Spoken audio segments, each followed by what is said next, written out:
Welcome viewers and all my dear subscribers. Welcome again to my YouTube channel Gagan Singh Mathura. मेरे YouTube channel Gagan Singh Mathura में आपका हार्दिक स्वागत है। और हम लोग क्लास 10th के टॉपिक्स कर रहे थे और क्लास के 10th के टॉपिक्स से मैंने काफ़ी आपको रिवीजन के तौर पे काफ़ी एक्सरसाइज वगैरह या क्वेश्चंस अच्छे अच्छे करा दिए मैंने। आज जो टॉपिक मैं कंटिन्यू कर रहा हूँ वो अरिथमेटिक प्रोग्रेशन का ही टॉपिक है मेरा। तो देखिए इसी टॉपिक को कंटिन्यू कर देते हैं हम आज और कुछ अच्छे टॉप क्वेश्चन इसमें करा देते हैं।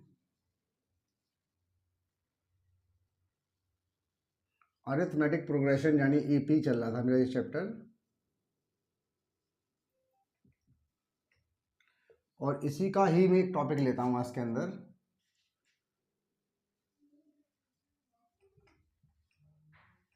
अच्छा टॉपिक, अच्छे क्वेश्चंस कुछ इसमें से सॉल्यूशंस हम करवा दे रहे हैं इसके। तो कुछ क्वेश्चंस ऐसे हैं जो बोर्ड के एग्जाम में अक्सर आते रहते हैं और इसी टॉपिक को लेते हुए मैं क्वेश्चन को आगे प्रोसीड कर रहा हूँ, बढ़ा रहा हूँ मैं। तो मेरा जो क्वेश्चन है, check whether -150 is the term of an AP. Check weather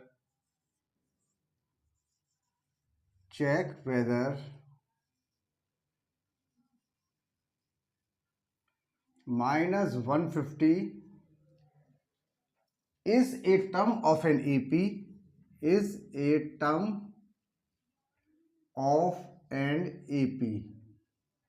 और AP मेरे पास जो गिवन है वो है 11,8, 11,8,5,2 up to dash dash dash. ये मेरी एपी। अब ये इसमें मुझे चेक करना है कि क्या माइनस जो 150 है वो हमारी इस एपी की टर्म है। तो देखिए हमारे पास बहुत सारे फॉर्मूले हैं निकालने के लिए। टर्म निकालने का भी मेरे पास एक फॉर्मूला है, A N equals to A plus N minus 1 into D. एक फॉर्मूला है मेरे पास इसका। क्या फॉर्मूला है मेरे पास? A N equals to A plus N minus 1 into D. ये फॉर्मूला है हमारे पास मैथमेटिक्स का, जिससे nth टर्म या नंबर ऑफ टर्म्स या फिर फर्स्ट टर्म या फिर कॉमन डिफरेंस को निकाला जा सकता है। अगर nth टर्म निकालनी है तो हमारे पास a की, n की और d की वैल्यू होनी चाहिए। अगर a की वैल्यू निकालनी है, फर्स्ट टर्म निकालनी है, तो nth टर्म n की और d की वैल्यू होनी चाहिए। अगर नंबर ऑफ टर्म्स निकालनी है तो nth टर्म a और d की वैल्यू होनी चाहिए, और d निकालनी है तो nth टर्म a और n की वैल्यू होनी चाहिए। अगर ये सारी वैल्यूज हमारे पास प्रेजेंट हैं तो हम बहुत आसानी से अपने जो टर्म्स हैं वो सारी टर्म्सों को जो हमें चाहिए उनको हम यहाँ पर कैलकुलेट कर सकते हैं, यानी कि इसको हम निकाल सकते हैं। तो देखिए निकालने के लिए तो सबसे पहला जो प्रोसेस है वो मेरा आपकी फर्स्ट टर्म और फर्स्ट टर्म को पहले कैलकुलेट करना है। तो देखिए इसके अंदर जो सबसे पहली टर्म होती है वो होती है हमारी फर्स्ट टर्म, यानी ए की जो वैल्यू है वो कितनी है हमारी 11, और डी की वैल्यू कितनी है मेरी 8 माइनस का 11 यानी कि माइनस का 3। सेकेंड टर्म में से फर्स्ट टर्म को अगर आप माइनस करते हैं तो हमारी डी की वैल्यू यहाँ पर निकल के आ जाती है। अब आपके पास ए की वैल्यू भी हो गई और आपके पास डी की वैल्यू भी हो गई। तो अब आप हमें करना क्या है, हमें इनको यहाँ पर लगा देना है। तो और -150 का पूछ रहा है तो यहाँ पर हमारी जो nth टर्म है वो है माइनस का 150, तो उसको -150 को यहाँ पर लगा देते हैं। तो देखिए किस प्रकार से लगेगी। अब nth टर्म चल रही है तो इसकी जगह माइनस का 150 लग जाएगी। ए कितना है 11, और n की वैल्यू को निकालना है, और d कितना है हमारे पास माइनस का 3।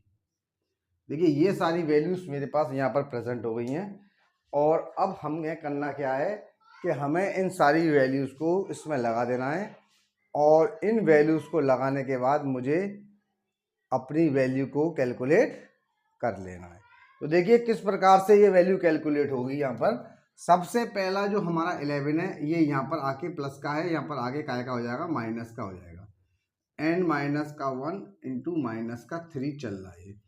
दोनों को जोड़ेंगे, दोनों माइनस के जोड़ेंगे तो ये हो जाएगा माइनस का 161, और ये जो माइनस का 3 है नेक्स्ट स्टेप में ये चल रहा है इसके मल्टीप्लाई में, और ये काय में पहुंच जाएगा इसके डिवाइड में। ये डिवाइड में पहुंच गया। माइनस से माइनस कट गया। और देखिए जब 161 को हम 3 से डिवाइड करेंगे तो देखिए 161 है हमारा, 3 से डिवाइड हुआ, 3 5 या 15 हो गया, 1 बच गया और हमारा 11 आ गया ये, और 3 3 या 9 हो गया ये, और रिमाइंडर बच गया मेरा 2। तो देखिए इसको यहाँ पर हम जब निकाल रहे हैं, सॉल्व कर रहे हैं, तो सॉल्व करने पर मेरा ये क्या हो रहा है कि ये होल नंबर नहीं आ रहा है, ये होल नंबर नहीं आ रहा है। और जब कहीं ऐसा टर्म होती है कि कोई भी होल नंबर हमारा, जब होल नंबर ही नहीं आएगा तो होल नंबर ना आने का मतलब क्या होता है कि वो टर्म हमारी एपी में है ही नहीं है। तो यहाँ पर इस क्वेश्चन को जब हम सॉल्व कर रहे हैं तो क्वेश्चन में हम देख रहे हैं कि हमारी जो टर्म है वो काय में आ रही है, डेसिमल में आ रही है। अगर पॉइंट्स के अंदर यहाँ पर हम इसको अगर कैलकुलेट करते हैं तो पॉइंट लगा के एक दिया तो 3 7 या ये कितना हो जाएगा मेरा 21, 3 7 या 21, तो ये 53.7 हो गया। और 53.7 में प्लस का 1 किया तो ये हमारा n कितना हो जाएगा 54.7 हो गया। अब देखिए ये हमारा होल नंबर यहाँ पर नहीं है। अगर n की वैल्यू होल नंबर में आती, 1 आती, 2 आती, 3 यानी नेचुरल नंबर मान लो, 1 आती, 2 आती, 3 आती, 4 आती, 5 आती, 6 आती, 7 आती, तो हम मान लेते कि n की जो वैल्यू अगर होल नंबर में आ रही है 0 को छोड़ के, तो ये सारी टर्म्स जो होती हैं वो एपी की हैं। लेकिन यहाँ पर क्या है कि हमारी टर्म आ ही नहीं रही है, तो यानी n की वैल्यू काय में आ रही है, पॉइंट में आ रही है। So therefore -150 is not a term of an AP, is not a term of an AP. तो यानी ये एपी की टर्म नहीं है। तो यही यहाँ पर इस क्वेश्चन में मुझे सॉल्व करना था, ये बताना था क्या ये हमारी टर्म एपी की है। तो इस टाइप के क्वेश्चंस एग्जाम में आते हैं। और देखिए मैंने आपको ये पूरा प्रोसीजर बता दिया इसमें करने के लिए कि आपको करना क्या है, केवल क्वेश्चन ये करना है, वहाँ पे आपको n की वैल्यू को कैलकुलेट करना है।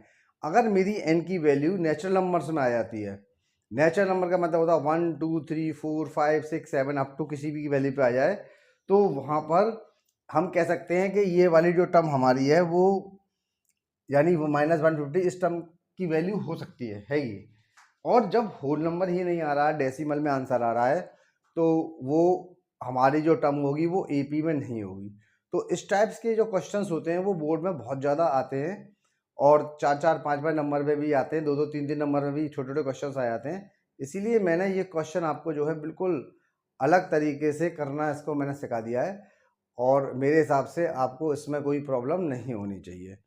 तो ये हमारा एक क्वेश्चन हो गया। तो प्लीज़ इस चैनल को सब्सक्राइब करिए, लाइक करिए, कमेंट्स करिए, ज़्यादा से ज़्यादा लोगों को शेयर करिए, क्योंकि आप जब कमेंट्स करते हैं, शेयर करते हैं और लोग हमारे चैनल को देखते हैं तो हमें भी मोटिवेशन मिलता है कि हम आपके लिए और मेहनत करें। मिलते हैं नेक्स्ट वीडियो में, till then bye, see you again.